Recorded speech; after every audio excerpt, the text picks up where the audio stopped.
Сайн бацхан үзэгчтэй шинэ өдрийн мэнд хүргэе. Эмэгтэйчүүдийн цаг нэвтрүүлгийн маань шинэхэн дугаар үзэгч та бүхэнд студиэс шууд хүрэхэд бэлэн болоод байна. За бид өнөөдрийнхөө зочны хомиртой нэгэн сонирхолтой үнийг урьж оролцуулаад байна. За энэ мэн бол ичнээ сайн танина. За энэ хүнийгээ танилцуулахад за үндэсний радиогийн нэвтрүүлэгч Соёлын гавьяа зүтгэлтэн Бэлгээ маань байгаамаа. Танд өдрийн мэнд хүргэе. За баярлалаа. Та бүхэнд өдрийн мэнд хүргэе. Бас танай телевизийг үзэж байгаа үзэгчдэд мэнд дэвшүүл. Би ингээд дөнгөс таны талаар ингээд ярихад өөрөө ирэхгүй ингээд хоолоо жижигнээд ингээд өөрөө ирэхгүй бас танаар бахархах сэтгэл төрж ийн л доо. Тэгэд ярьцлага би нэг юм их энгийн асуултаар эхлүүлэх гэсэн. Өнөөдөр хэвлэл мэдээллийн салбар нэлээд хүчирхэгжиж байна. За тэр дундаа бол тийм ээ телевиз гэдэг бол маш олон телевиз гэдэг айл бол байгуулагдсан байна л та. Тэр ч утгаараа хүмүүс нэвтрүүлэгч, хөтлөгч гэдгийн ялгааг төдийлнээсээ ялгадаггүй болсон юм гэдгийг одоо учир мэдэх хүмүүс нэлээд хэлэх болжээ. Тэгэхээр та надад эхлээд нэвтрүүлэгч гэж яг хэнийг хэлдэг юм бэ, тийм ээ? Хөтлөгч гэж яг юу гэдэг ингээд та бүтээр ерөнхийдөө ярьцлага таны мэрэгжил рүү хэлбэлгүүл яаж юм? Болно л да. Тэгэхээр нэвтрүүлэгч гэдэг бол ер нь анханасаа тавигддаг шаардлага нь манайд ч тэр гадаад орнуудад ч тэр ер нь одоо үг хэл тод, хурц тод, дуу хоолойны яруу сайхан байх. Тэгээд аливаа одоо сэдвийг ухаарч аль зэрэг одоо тэрийг илэрхийлж чадах ур чадвар ямар байна уу? Тэр бүгдийг харгалзаж одоо тэгэл өгүүлбэрийн эрхтэн бүрэн бүтэн байх хэрэгтэй. Шүүд хоолой бүгд л эрүүл байх хэрэгтэй тий. Тэгээд тэрийг одоо зөв эрүүл авч явах тийм шаардлага тавигддаг л да. Тэгэхээр ер нь нэвтрүүлэгч гэдэг бол аливаа зохиогчийн одоо материалыг аваад яг жүжигчин шиг тэр сэдвтэй танилцаад тэгээд тэрийг яагаад нэвтрүүлэгчээр дамжуулж байгаа юм гэхээр нэвтрүүлэгч бол одоо зохиогчийн сэдвийг яруу сайхан дуу хоолойгоор хурц тод хэллэгээр ухааны ураар одоо сонсогчдод хүргэх хэрэгтэй юм л да. Телевизийн нэвтрүүлэгчд бол бас л ялгаагүй одоо тэгжил хүргэх ёстой л да.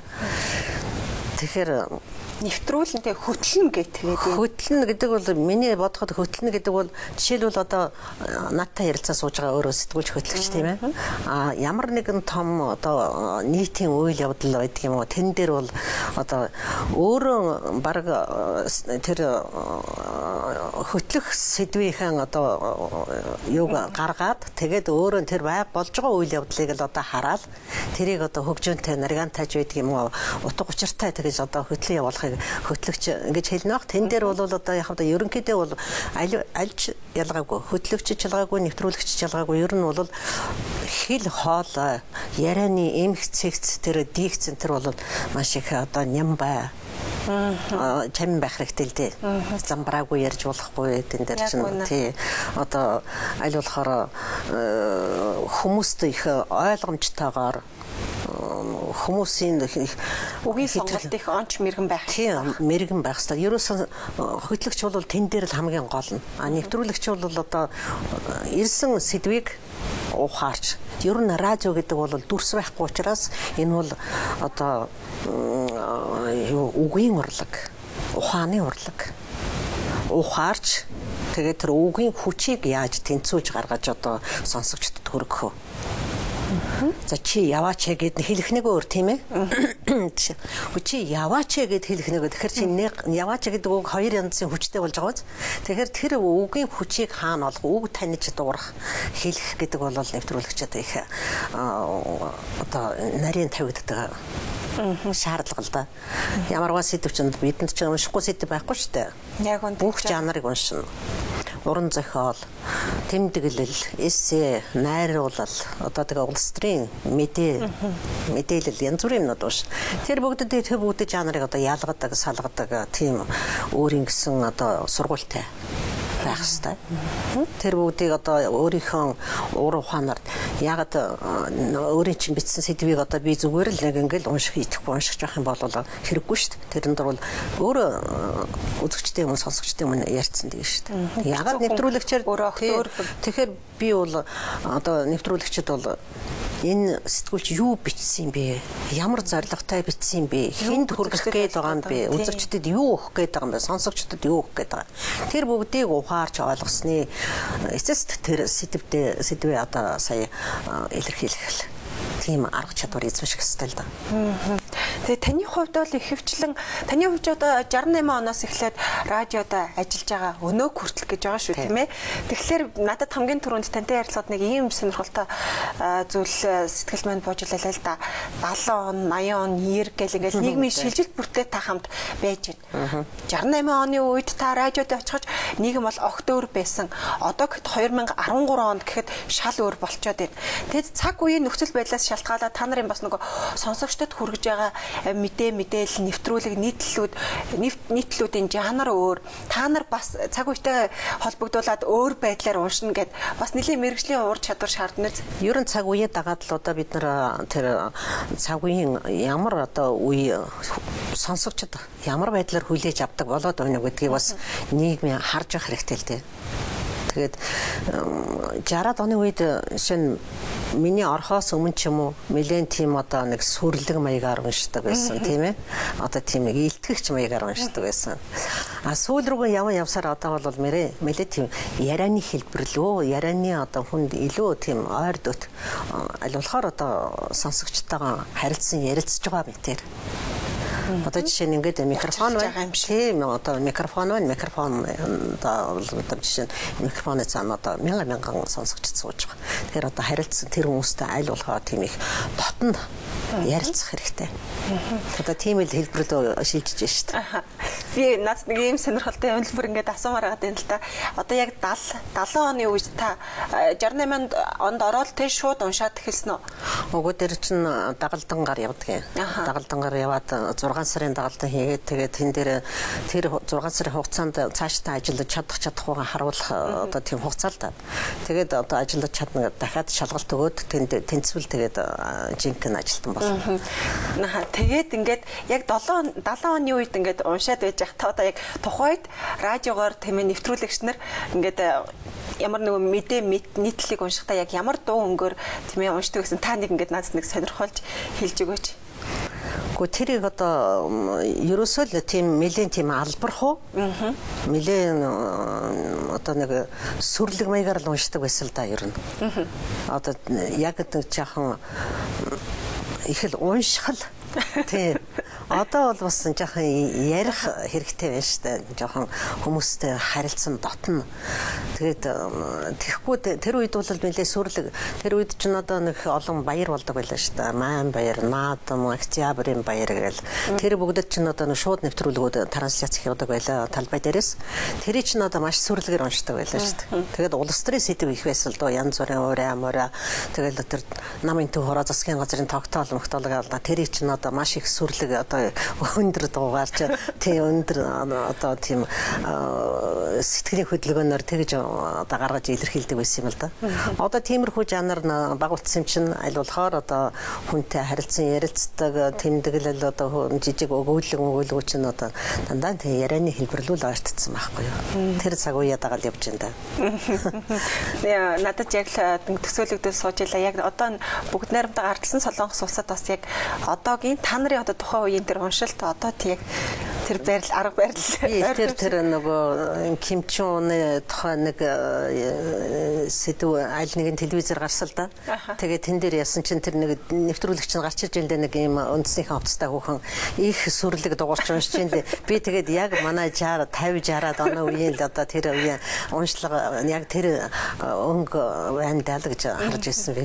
Тэгээд түрхэн зур гараад өнгөрцөл дөө. Тийм яг тэр л маягаар л тэр л үеийн уншилтанд яг надад мэдрэгдэж байсан. Тэгэхээр та дүнсийн хэллээ штэ нэвтрүүлэгч хөтлөгч хүний хоорондын ялгааг тийм ээ.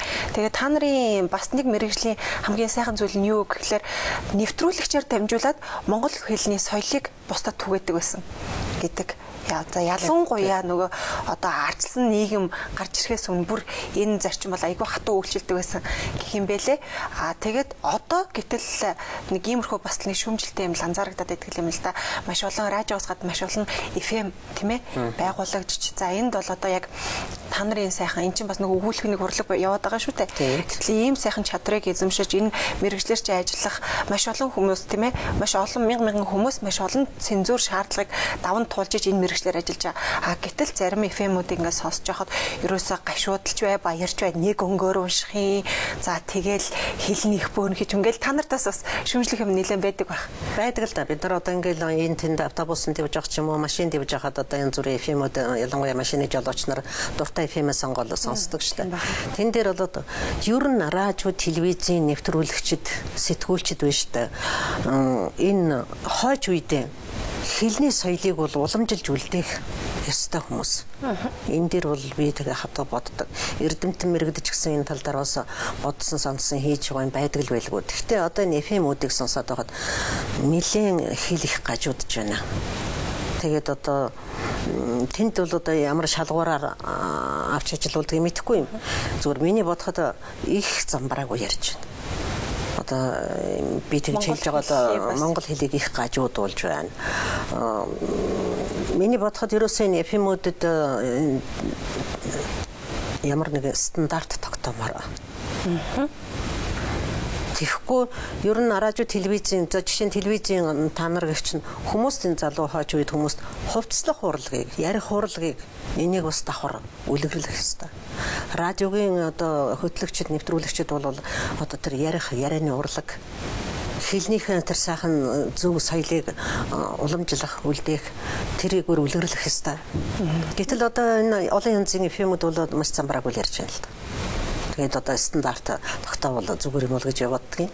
Их хүүхэд залуучууд одоо тэр буруу хэллэг, тэр хэлэн зажилсан янз бүрийн одоо нэг тийм замбраагүй үг хэллэг, найруулгагүй тийм яриа энэ чинь хүүхэд залуучууд сураад авчин шүү дээ. Яг тэрүүгээр ярьдаг болчихно шүү дээ. Тэгэхээр энэ бол хойч үедээ их дими онцгой ажил. Тэгээд нөгөөтэйгөр Монгол үгийн сан чи хичнээн мянган үгтэй ч гэдэг үлээ тийм ээ. Гэтэл яг бидний хичнээн мянган үгийн сантаа тэр ариун баялаг тийм ээ тэр далаагаас бид нэр ерөөсөө ойр тойрны энгийн ярианд өдөр тутамдаа хэрэгэлдэг маш цөөх үгийг хэрэгэлдэг. Тийм тэгээд ерөөсөө тэрэн дотор хэрэгэлдээд тэрийг ярихдаа хүртэл бас одоо тийм их замбраагүй ярих юм. Тэгээд тэнд одоо найруулгын талаас нь одоо хэл найруулгын талаас нь одоо анхаардаг янз бүр зэгцэлдэг хүн байд юм уу гэхгүй.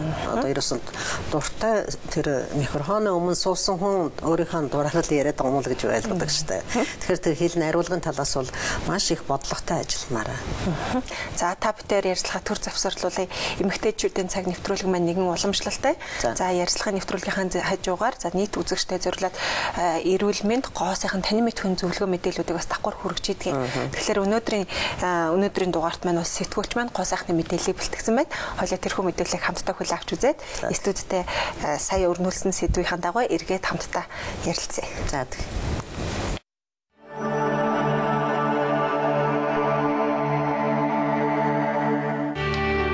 Өдрийн тос байхад шүнийг ач холбогдолтой биш гэж бодож явдаг эмэгтэйчүүд олон байдаг. Гэвч гоо сайхны бүтээгдэхүүний хаан нь шүний тос гэж нэрлэгэн ч бий.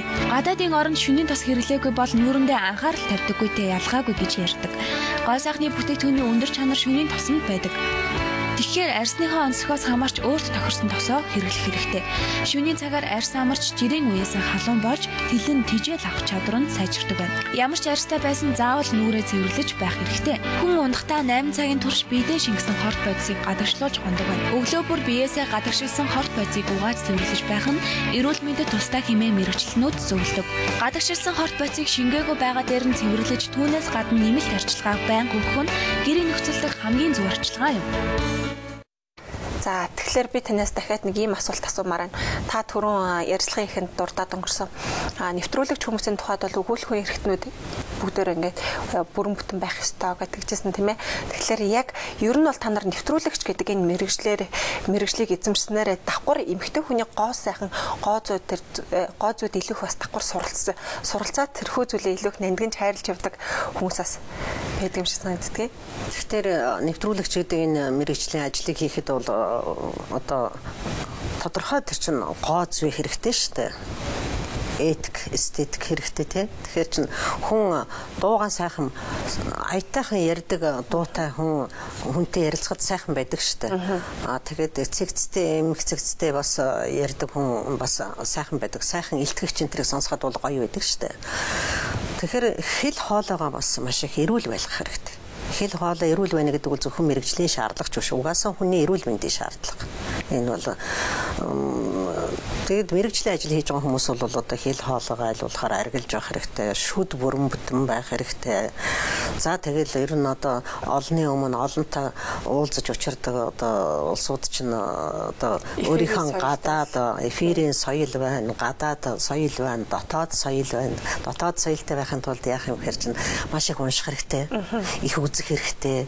Театр, балет, музей, одоо галерей юу гэдэг юм бүх юм үзэх хэрэгтэй. Тэгээд их унших хэрэгтэй. Тэгж байж л одоо хүн дотроос гэрэлтэх байх л та. Тэгэхгүй бол одоо юу ч уншихгүй харахгүй байвал одоо гаднах талаа хичнээн гоё байлгалаа ч гэсэн угаасаа дотроос гэрэлтэхгүй бол тэр гаднах өнгөний гоё л бол доторх чанарыг илэрхийлж чадахгүй л дээ. Тэгэхээр ер нь хүмүүстэй их уулзаж учирч байдаг л да. Радиодар гэх чинь гадны улсууд маш их зочилдог. Ярилцлага өгдөг, хичээл заах улсууд очдог. Янз бүрийн нэвтрүүлгэнд маш их олон зочин оролцдог. Тэр бүх хүмүүстэй чинь ярилцах, уулзах хэрэг гарна. Ер нь тэр гадны хүмүүстэй уулзж байгаа хүмүүс чинь аль болохоор соёлтой байх хэрэгтэй. Тэгэхээр эмэгтэй хүний хувьд би ч гэсэн бас гадаад гоо зүг анхаарах хэрэгтэй, дотоод гоо зүг анхаарах хэрэгтэй. Аль-алин л одоо тэгш авч хэрэгтэй. Та тэгээд өнгө сайхан хэллээ шүү дээ. Ерөнхийдөө бол өөрийгөө соёлоор бас маш их цэнгэлж явах шаардлагатай гэдэг хэлж байна. Үнэхээр сэтгүүлчийн, зохиолчийн бичсэн өөрөө яг юу бодож бичиж чинь тийм ээ тэр бүтээлийг та нар илүү бүх тэр шат амжилгаар ороод ингээд бүтээгдсэн зүйлийг хамгийн сүүлийн дамжлага та нараар илэрхийлэгдэж сонсогчдод хүрч байгаа. Та тухайн бүтээлийг дутуу тулмиг ингээд сонсогчдод хүргэлээ гэж үзэхэд ард нь 40 хүний хөдөлмөр бас давхар явж идэг. Мэдээж хэрэг сэтгүүлч одоо өөрийн чинь бичсэн материалыг би одоо их долимог сонсогчдод хүргэж чадахгүй бол өөрийн чинь хөдөлмөр талаар боллоо л гэсэн. Тийм учраас маш их тэн дээр маш их анхааралтай, маш их болгоомжтой. Тэгээ өөрөө давхар өөрөө бас боловсрол. Тэгээд би өөрөө бичсэн гэж бодох хэрэгтэй. Ягаад гэвэл би дэд автор байх хэрэгтэй. Одоо би хүний юм уншиж байгаа гэж бодож болохгүй. Би энийг өөрөө зохиосон. Тэгэхээр би энэ зохиосон. Би өөрөө юм олж сонслоо. Би өөрөө юм бичлээ. Энийг би сонсогчтой хүргэе. Би өөрт чинь маш сонирхолтой ийм мэдээлэл дуулгах гэж байна гэдэг ийм дотор хугацаанаар тэгж сэтгэж бодож ажиллах хэрэгтэй. Тэгвэл сая тэр одоо хүнд үнэн сэтгэлээсээ, чин сэтгэлээсээ хүний оюун тарих сэтгэл зүрхэнд хүрнэ. Ягаад гэвэл радио гэдэг чинь одоо дүрсгүй учраас хэцүү шүү дээ. Ягаад гэвэл хүн тэр үгээр л уралж л одоо зурж л нүдэнд нь харагдтал хэлэх л одоо ур чадвар биднээс шаарддаг. Миний баг байхын л мэдхийн радиогийн босго нэлээд өндөр санагддаг юм л да. Нэлээд өндөр бас. Тэр ч утгаараа би танаас нэг та чин 68 онд радиод орсон гэдэг чинь тухайн үед яг ямар босхийг давж иж радиод орж та бүхэн ярьцлагад ерөнхийдөө өндөрлөгт өгч जैन. Тэгэхээр би танаас нэг ярьцлага дуусахын өмнө асууя гэж бодож байсан цөөн асуултуудаа ингээд асуумаар байгаа юм л да. Амжуулаад. Тэр үед бол юуны төрөнд одоо өгүүлэх эрхтнүүдийг үзнэ, дуу хоолой шалгана.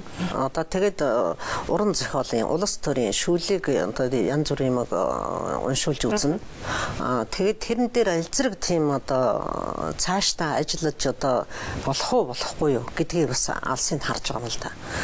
Одоо хичнээн сайхан дуу хоолойтой байгаад хичнээн сайхан шүд одоо өгүүлэх эрхтэн эрүүл сар бол байгаад үнэхээр одоо юмыг илэрхийлэх ур чадвар байхгүй тийм хүнд бол цаашдаа ажиллаж чадахгүй шүү дээ.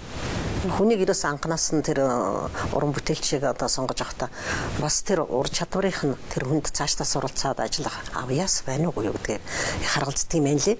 Тэгж л бид нэр их олон шалгуураар олон шатны шалгуураар орсондоо эхлээл 150 хүн ороход чинь талын үлдээгээл дараагаар нь хоёр дахьт нь нөгөөх 75-ын талын үлдээгээл тэгсэр бол 2 хүн үлдээл. 150 хүнээс тэгж л авч ирсэн та. Тэгээд тэр 150 хүн тус бүр биеийн дүлтчих юмсан гэсэн бүгдээрээ тийм ярилцлээ. Бас хөдөлмөрлөө бүгдд нь ижилхэн сэдв өгөөл улс төрийн ижилхэн уран зохиолын ижилхэн сэдв өгөөл тэрийг одоо яаж илэрхийлж ур чадвар гаргаж чадах нь гэдгийг л харгалзаал. Тэгээд сүүлдээ 2 хүн үлдээж авал 2 хүнтэйг 6 сар ажиллаад чадахгүй бол за баяртай гэдэг явуулна. Чадхаар бол аваад үлдэнэ. Харин тийм. Үнэхээр яг тийм хатуу байсан. Тэгээд надад ингэж санагддаг юм аа. Ингээд FM радиогийн хөтлөгч нарын ингээд дууг ингээд сонсоод энэний цаана яг ямар хүн байгаа бол гэж айгүйх тийм хүмүүс нь тухайн хүний хоолоогоор дамжуулаад дотроо тухайн хүнийг ингээд төсөөлөн боддог шүү дээ. Тийм байрын хүн байдаг юм болоо гэд таныг бас ингээд сонсогчд нилээгт бас тийм ээ ийм зүйл тань дээр бас нилээл тохиолдсон. Би энэ бэлгээгээд нэвтрүүлэгч шин ийм хүн байсан байх гэж бодож исэн чи харин ийм юм байна гэд нэг өөрсдийнхөө төсөөлж исэн төсөөллийг хэлэх. Одоо нэг л их том биетэй эмэгтэй байт юм байх гэж боддог ийм жижигхэн эмэгтэй байт юм уу гэж хүмүүстэй гэж л хэлдэг.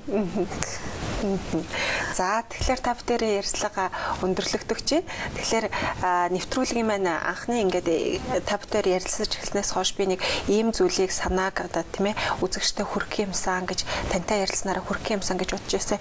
Юу гэхээр одоо сүүлийн үед одоо сэтгүүлч мэргэжлэр тийм ээ суралцж байгаа залуучууд маш их байна. За тэдний дийлэх болгох нь хэвлэл мэдээлэл ялангуяа телевиз радиод ажиллах сонирхолтой байдгийн. За тэдгээр залуучууд маань зурагтаар л гарчих юмсан гэсэн тийм ээ би нэг тийм ээ байнга гардаг л болчвол гэсэн өнгөнд хууртаад байна уу да.